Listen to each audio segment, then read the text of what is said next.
Before we try to install CUDA, we have to make sure we have a compatible GPU.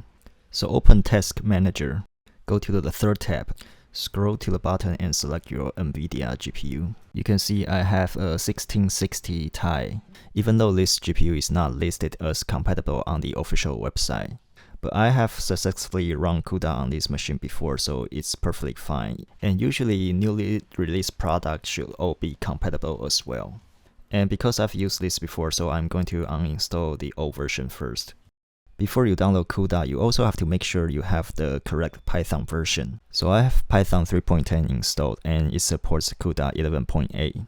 And I choose CUDA 11.8 because most of the existing AI models still only supports 11.7 or 0.8. And if you want to use those AI models, then you have to have the correct CUDA version as well. To go to the download page, you can just Google CUDA download and choose the CUDA Toolkit archive. Here you can pick whatever version you want, but just make sure you have the matching Python version as well. Installer type here doesn't really matter, it's just different ways to install CUDA. After downloading, we have to extract the installer to an empty folder. If it's not empty, you will get an error.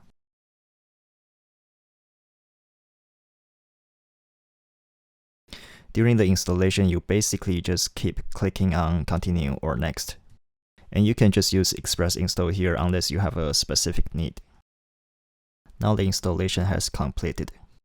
Now we will install PyTorch with CUDA compatibility. Just Google PyTorch CUDA install and click on start locally. It should bring you to this page. Here we will select our particular spec. I'm going to use pip, but you can use conda if you have conda installed as well. And I chose CUDA 11.8 here. And the last line here will be the command we have to type in our terminal or command prompt. I'm going to use VS Code integrated terminal, and as you can see, I'm running Python 3.10 here.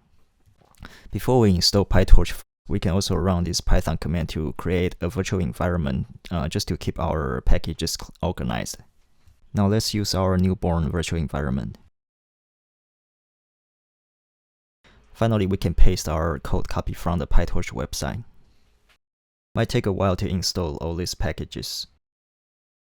After it is done, let's write a simple script to test our CUDA and PyTorch. I'll leave the code in the comment section. Now let's run this script, and as you can see, PyTorch can recognize CUDA and it can get the GPU as well. If you like this video, make sure to leave a like and subscribe. Thank you, bye bye.